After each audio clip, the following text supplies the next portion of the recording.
Hello students, कुछ verbs ऐसी होती हैं जिनको हम गिव प्लस नाउन से बने स्ट्रक्चर में बदल सकते हैं। किस स्ट्रक्चर में? Give plus noun. ठीक है, इस स्ट्रक्चर में हम इन वर्ब्स को बदल सकते हैं। अब सवाल उठता है कि ये वर्ब्स कौन सी होती हैं। तो ये वर्ब्स होती हैं जो लोगों के द्वारा की गई आवाज़ को रेफ़र करती हैं। ठीक है, ये ऐसी वर्ब्स होती हैं, मतलब उन वर्ब्स को हम गिव प्लस नाउन वाले स्ट्रक्चर में बदल सकते हैं जो वर्ब्स इंसानों द्वारा की गई आवाज़ को रेफ़र करती हैं। ठीक है, और ये वर्ब्स कौन कौन सी होती हैं, मतलब ऐसी कौन सी वर्ब्स होती हैं जो इंसानों के द्वारा की गई आवाज़ को रेफ़र कर सकती हैं।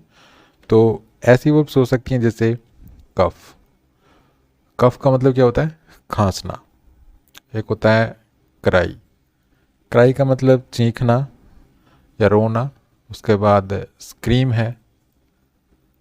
ठीक है, स्क्रीम के बाद आप कह सकते हैं चकल, और चकल के बाद है लाफ, और लाफ के बाद है शाउट।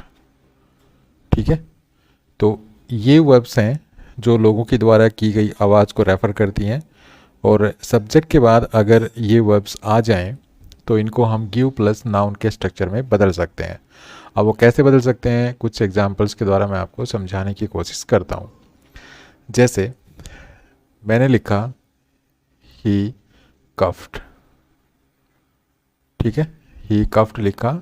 ये एक छोटा सा सेंटेंस है जो पास्ट इंडेफिनिट टेंस में है। अब यहाँ पर मैंने एक वर्ब यूज की है कफ। ये एक ऐसी वर्ब है जो इंसान के द्वारा की गई आवाज़ को रेफ़र करती है। तो इस वर्ब को मैं गिव प्लस नाउन के स्ट्रक्चर में बदल सकता हूँ। कैसे बदलूँगा? देखिए, मैं लिखूँगा सब्जेक्ट ही, उसके बाद मैं कुछ नहीं करूँगा, मैं गिव वर्ब लिखूँगा और गिव को उस टेंस में रखूँगा जिस टेंस में ये कफ वर्ब है। तो यहाँ पर ये वर्ब की सेकंड फॉर्म है, तो मैंने जो गिव वर्ब है इसको भी वर्ब की सेकंड फॉर्म में लिख दिया। उसके बाद ये जो वर्ब्स हैं, ये जो वर्ब है इसको मैं एक नाउन बनाऊंगा, और नाउन से पहले मैं इंडेफिनिट आर्टिकल लिख दूंगा। तो ये हो जाएगा ए कफ। ठीक है, तो ये हो जाएगा ही गेव ए कफ। इसी प्रकार से एक और सेंटेंस लिखता हूं मैं, जैसे दे स्क्रीम्ड। दे स्क्रीम्ड, तो यहाँ पर ये सब्जेक्ट है मेरा, और स्क्रीम एक ऐसी वर्ब है जो इंसान के द्वारा की गई आवाज़ को रेफ़र करती है। तो यहाँ पर हम इस सेंटेंस को भी जो है गिव प्लस नाउन वाले स्ट्रक्चर में लिख सकते हैं। तो मैंने लिखा सब्जेक्ट दे, उसके बाद मैं गिव लिखूँगा, और गिव को मैं वही टेंस दूंगा जिस टेंस में ये स्क्रीम वर्ब है। तो ये पास्ट इंडेफिनिट टेंस में है, तो मैं गिव को भी लिखूँगा गेव, उसके बाद ए, और ये जो स्क्रीम जो वर्ब है इसको मैं नाउन बना दूंगा स्क्रीम। ठीक है, ध्यान रहे इंडेफिनिट आर्टिकल का यूज करना है। ठीक है, इंडेफिनिट आर्टिकल मतलब ए या एन का प्रयोग करना है। तो इस प्रकार से ये कुछ ऐसी वर्ब्स हैं जो लोगों द्वारा की गई आवाज़ को रेफ़र करती हैं, और इन वर्ब्स को हम गिव प्लस नाउन से बने स्ट्रक्चर में बदल सकते हैं। इसके अलावा कुछ ट्रांजिटिव वर्ब्स भी होती हैं जिन वर्ब्स को हम जो है गिव प्लस नाउन वाले स्ट्रक्चर में बदल सकते हैं। ठीक है, तो ऐसी वर्ब्स कौन कौन सी होती हैं? ऐसी वर्ब जैसे कि स्माइल हो गया। ठीक है, स्माइल के बाद है लुक हो गया। लुक के बाद किस हो गया। उसके बाद हग हो गया। उसके बाद हो गया रिंग। ठीक है, उसके बाद कॉल, उसके बाद फ़ोन। तो ये कुछ ऐसी वर्ब्स हैं, और भी वर्ब्स हो सकती हैं ऐसी। ठीक है, मैं सिर्फ आपको एग्जांपल के तौर पे बता रहा हूँ कि कुछ ट्रांजिटिव वर्ब्स ऐसी होती हैं जिनको हम गिव प्लस नाउन वाले स्ट्रक्चर में बदल सकते हैं। लेकिन क्योंकि ये ट्रांजिटिव वर्ब्स होती हैं, इसलिए हम क्या करते हैं, हम गिव लिखने के बाद जो है एक नाउन का प्रयोग करते हैं। ठीक है, एक नाउन और या प्रोनाउन का प्रयोग करते हैं। यहाँ पे हम नाउन या प्रोनाउन का प्रयोग करेंगे, और उसके बाद फिर हम जो है ए आर्टिकल लगाएंगे।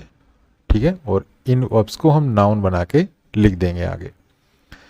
अब यहाँ पे नाउन या प्रोनाउन कौन क्या यूज़ करेंगे हम, तो इसके लिए हम इन वर्ब्स का जो ऑब्जेक्ट होगा, क्योंकि ये ट्रांजिटिव वर्ब्स होंगी, तो इन वर्ब्स का जो ऑब्जेक्ट होगा उसको हम जो है गिव के बाद नाउन या प्रोनाउन के रूप में लिखेंगे।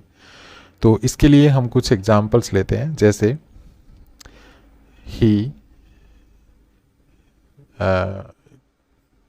hugged his friend।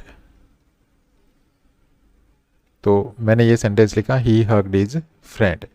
अब यहाँ पर ये सब्जेक्ट है और यहाँ पर ये वर्ब है, ठीक है। ये वर्ब कहाँ पे है, ये यहाँ पे हग वर्ब है ये। उसके बाद ये हिज फ्रेंड, ये यहाँ पे इस सेंटेंस का ऑब्जेक्ट है। तो ये क्योंकि इस वर्ब के बाद ये ऑब्जेक्ट लिख रखा है तो ये वर्ब ट्रांजिटिव वर्ब हो गई, ठीक है। अब क्योंकि ट्रांजिटिव वर्ब है तो इसको मैं ये जो गिव वाला स्ट्रक्चर है इस स्ट्रक्चर में इसको मैं बदल सकता हूँ। तो कैसे बदलूंगा, देखिए मैं लिखूंगा ही, सब्जेक्ट लिखा मैंने, उसके बाद मैं गिव वर्ब यूज़ करूँगा। अब गिव को मैं वही टेंस दूंगा जो जिस टेंस में ये मेरी हग वर्ब है। तो ये सेकंड फॉर्म है, तो यहाँ पर मैं इसको सेकंड फॉर्म में लिख दूंगा ही गेव। उसके बाद यहाँ पर नाउन या नाउन फ्रेज या प्रोनाउन यूज़ करूँगा। तो ये नाउन या प्रोनाउन क्या होगा, ये नाउन और प्रोनाउन इन वर्ब्स का ऑब्जेक्ट होता है, ठीक है। तो यहाँ पे हक का ऑब्जेक्ट क्या है, हिज फ्रेंड, तो मैं लिखूंगा हिज फ्रेंड, और हिज फ्रेंड के बाद मैं ए आर्टिकल लगाऊंगा और ये जो हग वर्ब है इसको मैं नाउन बना दूंगा, तो ये हो जाएगा ए हग। तो ये हो जाएगा ही गेव हिज फ्रेंड ए हग, ठीक है। इसी प्रकार से एक और सेंटेंस लिखता हूँ मैं, जैसे सी स्माइल्ड एट मी। तो यहाँ पर ये भी एक ट्रांजिटिव वर्ब है, स्माइल एक ट्रांजिटिव वर्ब है, ये सब्जेक्ट है, ठीक है। तो यहाँ पर भी मैं इस सेंटेंस को जो है give plus noun pronoun plus indefinite article और फिर नाउन, इस स्ट्रक्चर में इसको रख सकता हूँ। तो इसको मैं लिखूंगा ऐसे, तो कैसे लिखूंगा, देखिए मैंने लिखा सी सब्जेक्ट, उसके बाद क्योंकि ये वर्ब की सेकंड फॉर्म है स्माइल, स्माइल जो है ये वर्ब की सेकंड फॉर्म है, तो मैं गिव वर्ब लिखूंगा यहाँ पे, तो इसको मैं वर्ब की सेकंड फॉर्म में लिखूंगा, तो सी गेव। उसके बाद मैं नाउन या प्रोनाउन लिखूंगा। तो नाउन या प्रोनाउन क्या होता है, इस वर्ब का ऑब्जेक्ट होता है। तो ऑब्जेक्ट यहाँ पे क्या है, मी, तो ये हो जाएगा सी गेव मी। उसके बाद ए स्माइल, ठीक है। आपको ये प्रीपोजिशन छोड़ देनी है, इस चीज़ का आपको ध्यान रखना है। इसी प्रकार से एक और सेंटेंस लिखते हैं, तो इसको पहले इरेज कर देता हूँ मैं। तो चलिए एक और सेंटेंस लिखते हैं, जैसे he called me, he called me. अब यहाँ पर ये सब्जेक्ट है, उसके बाद ये कॉल वर्ब है और यहाँ पर मी ऑब्जेक्ट है। तो इस हिसाब से कॉल वर्ब क्या हुई, कॉल वर्ब यहाँ पे ट्रांजिटिव वर्ब हो गई, ठीक है। तो यहाँ पर भी हम इस कॉल जो वर्ब है इसके बाद जो ऑब्जेक्ट, इसको हम गिव प्लस नाउन या प्रोनाउन, मतलब ये जो स्ट्रक्चर है हमारा इसमें लिख सकते हैं। तो कैसे लिखेंगे, ये लिखा मैंने, उसके बाद मैं गिव वर्ब लिखूंगा। तो गिव को मैं सेकंड फॉर्म में लिखूंगा क्योंकि मेरी जो कॉल वर्ब है यहाँ पे ये वर्ब की सेकंड फॉर्म है। तो ही गेव, उसके बाद ये ऑब्जेक्ट है इसको उतार दूंगा मैं यहाँ पे। उसके बाद ए आर्टिकल लिखूंगा और उसके बाद ये जो वर्ब है कॉल, इसको मैं नाउन बना के लिख दूंगा एक कॉल, ठीक है। तो आई होप आप इस चीज़ को भी समझ गए होंगे। इसी प्रकार से आप कोई भी और वर्ब लिख सकते हैं, ठीक है। कोई भी, यहाँ पे आप फोन वर्ब यूज कर सकते हैं, जिससे आप लिख सकते हैं सी फॉन्ड मी, सी फॉन्ड मी, ठीक है, सी फॉन्ड मी। तो यहाँ पे हम लिख सकते हैं सी गेव मी ए फोन, ठीक है। ये ब्रिटिश इंग्लिश में होता है, अमेरिकन इंग्लिश में इसको अवॉइड किया जाता है। इसी प्रकार से रिंग भी आप लिख सकते हैं और लुक भी आप यूज़ कर सकते हैं। तो इस प्रकार ये कुछ ऐसी वर्ब्स हैं जो ट्रांजिटिव वर्ब्स हैं और इसको आप क्योंकि इनके बाद ऑब्जेक्ट आता है तो आपको जो है गिव लिखना पड़ेगा। गिव के बाद जो है आपको नाउन या प्रोनाउन यूज़ करना पड़ेगा। और ये नाउन या प्रोनाउन कहाँ से लिखेंगे आप, ये जो इनका ऑब्जेक्ट होता है वो आपको लिखना होता है। उसके बाद इंडेफिनिट आर्टिकल लिख देंगे और यहाँ पर आप एक नाउन यूज़ करेंगे। और ये नाउन कहाँ से बनेगा, ये नाउन जो है इन वर्ब्स को बनाना है। इन वर्ब्स में से जो भी वर्ब आपको जो सेंटेंस में दिख रही है उसको आपको यहाँ पे नाउन बना के लिख देना है। तो कैसा लगा ये वीडियो, अगर वीडियो अच्छा लगा तो प्लीज़ को लाइक कीजिए, शेयर कीजिए, चैनल को सब्सक्राइब करना ना भूलें। Thanks for watching this video, happy learning, bye bye.